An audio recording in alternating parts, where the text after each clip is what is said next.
नमस्कार, स्वागत आहे तुमचं माझ्या आणखीन एका कुकिंग ब्लॉगमध्ये। अहो, मकर संक्रांत आहे आणि मकर संक्रांतीला तिळाचे लाडू होणार नाही असं होणारच नाही। माझ्या घरी दरवर्षी संक्रांतीला तिळाचे लाडू होतातच होतात। आमच्याकडे तिळाची वडी फारशी आवडत नाही, त्यामुळे मी दरवर्षी तिळाचे लाडू हे करतेच करते। माझ्या मुलाला, माझ्या मिस्टरांना, आमच्या घरात सगळ्यांना तिळाचे लाडू आवडतात। मी यावेळेस तिळाच्या लाडूमध्ये थोडंसं फरक केला आहे, म्हणजे गुळाच्या पाकामध्ये 1 टेबलस्पून मी साखर टाकली आहे, त्यामुळे तिळाचे लाडू खूप सुरेख होतात। तुम्ही एकदा घरी नक्की ट्राय करा।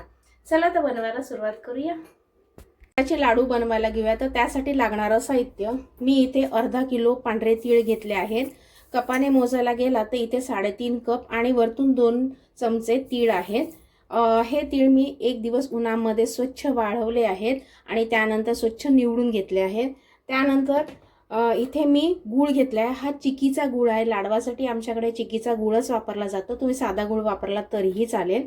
तोही तेवढाच घेतला आहे, म्हणजे जेवढे तीळ आहेत तेवढाच चिकीचा गूळ घेतला आहे। त्यानंतर मी इथे डाळवं घेतलं आहे, हे पाव कप डाळवं आहे, जे आपण चिवड्यामध्ये घालतो तेच। त्यानंतर अर्धा कप सुका नारळाचं कीस घेतला आहे।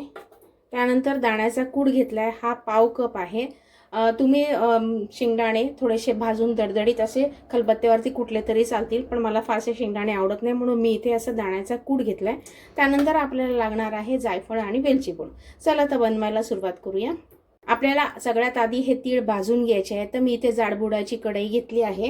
तीळ मी हे उन्हामध्ये 1 दिवस वाळवले होते, त्याने ना लाडू खूप छान होतात। तुम्ही असं करून बघा, तीळ छान उन्हामध्ये 1 दिवस पूर्ण वाळून घ्या। आता मी हे तीळ आहेत हे छान असे भाजून घेणार आहे। जोपर्यंत हे फुलत नाही तोपर्यंत आपल्याला हे मंद आचेवरती भाजून घ्यायचे आहेत। एक 5 ते 10 मिनिटं वेळ लागतो, फार वेळ लागत नाही। तीळ छान मी 5 ते 7 मिनिटं भाजून घेतलेत, छान फुललेत। आता गॅस बंद करूया। करपवायचे नाहीयेत, अगदी हलके हलके आपल्याला हे भाजून घ्यायचे जोपर्यंत फुलत नाही तोपर्यंत। आता हे छान भाजले गेले। आता गॅस बंद करते। याच कढईत मी खोबरं थोडंसं भाजून घेते, जास्त नाही भाजते, अगदी 1 मिनिटभर हे आपल्याला भाजून घ्यायचंय। खोबरं पण छान 1 मिनिटभर मी भाजून घेतलंय। आता हे पण ज्या ताटामध्ये मी तीळ काढले त्याच्यातच हे काढून घेते। तीळ मी परातीत काढून घेतले, त्यातच खोबरं सुद्धा टाकलं। आता ह्याच्यातच आपण डाळवं सुद्धा टाकून घ्यायचंय आणि त्यानंतर दाण्याचा कूट, हे सगळं आधी मिक्स करून घेऊया। ह्या तिळाच्या लाडवामध्ये ना मी थोडेसे काजू आणि बदाम पण टाकणार आहे। हे पूर्णतः ऑप्शनल आहे, नाही टाकलं तरी चालेल। एक 10-12 काजू आणि एक 7-8 बदाम घेतलेत, असे खलबत्त्यामध्ये मी कुटून घालणार आहे। तुम्ही तुकडे करून घातले तरी चालतील, हे पूर्णतः ऑप्शनल आहे। हे अशा पद्धतीने मी खलबत्त्यात कुटून घेतले, तुम्ही कापून घातले तरी चालेल। आता ज्यामध्ये आपण 3 दाण्याचा कूट आणि सगळं जे मिक्स केलं होतं साहित्य, त्याच्यामध्येच आपण हे ड्रायफ्रूट्स टाकून घ्यायचे, मिक्स करायचे। आता कढईमध्ये मी 1 मोठा चमचा म्हणजे 1 टेबलस्पून तूप गरम करण्यासाठी ठेवले। तूप छान वितळले। आता याच्यामध्ये आपण हा गूळ टाकून घेऊया। गुळाचा आपल्याला पाक बनवायचा आहे। मी गूळ सगळ्या कढईमध्ये टाकून घेतला। आपल्याला याचा पाक बनवून ह्याचा कडक असा पाक बनवायचा आहे, म्हणजे गोळी बंद असा पाक आपल्याला ह्याचा बनवायचा आहे। फार वेळ लागत नाही पाक बनवायला, एक 5 ते 7 मिनिटात हा पाक तयार होतो। तुम्हाला जर चिकीचा गूळ वापरायचा नसेल तर साधा गूळ वापरला तरी चालेल, पण हे तिळाचे लाडू ना चिकीच्या गुळामध्ये खूप छान होतात। आमच्याकडे तिळाचे लाडू हे चिकीच्या गुळातच आवडतात, साध्या गुळात नाही आवडत कोणाला। आता ह्याचा छान असा पाक बनवून घ्यायचा आपल्याला। एक 5 मिनिटातच गूळ छान वितळला गेलाय। आता आपण चेक करून घेऊया, आपल्याला अगदी गोळीबंद पाक हवाय।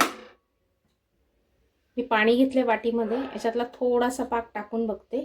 गॅस मी बंद केला, नाही तर पाक पुढे जाईल आणि अगदी कडक होऊन जाईल। आता असा चेक करून घेऊया,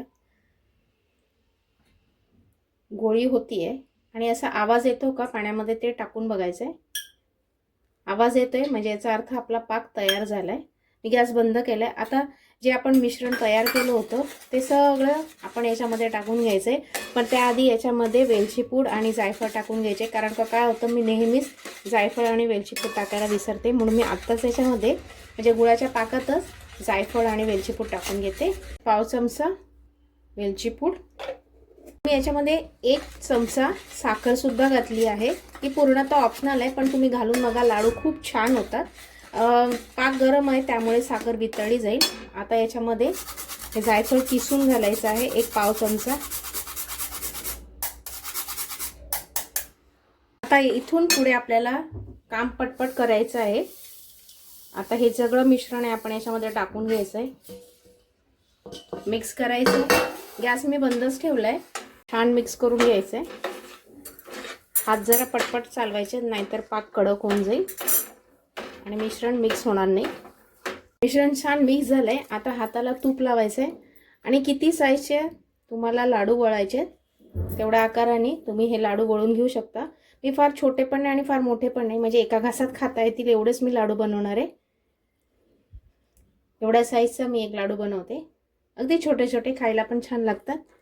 अशाच पद्धतीने मी हे सगळे लाडू वळून घेते. हे लाडू गरम असतानाच, हे मिश्रण गरम असतानाच आपल्याला हे वळून घ्यायचे, नाहीतर थंड झाल्यानंतर वळले जाणार नाही. आणि जर झालंच तर तुम्ही काय करा, गॅसवरती थोडंसं हे मिश्रण आहे ना गरम करून घ्या, पटकन वळले जातील. सगळे लाडू बनवून तयार आहेत. एवढ्या प्रमाणामध्ये 50 लाडू माझे बनवून तयार झाले आहेत. मी अगदी छोटेसे केले आहेत, म्हणजे मला द्यायला बरं पडतील.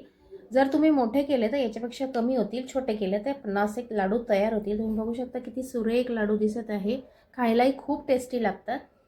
तिळाचे लाडू बनवून तयार आहेत. खूप सुरेख लागतात. मी याच्यामध्ये एक सिक्रेट टाकलं, ते म्हणजे 1 टेबलस्पून साखर. त्यामुळे हे लाडू खूप छान होतात, खायला खूप टेस्टी लागतात. तुम्ही हे या संक्रांतीला नक्की ट्राय करा आणि कशी झाली मला कमेंट बॉक्समध्ये नक्की सांगा.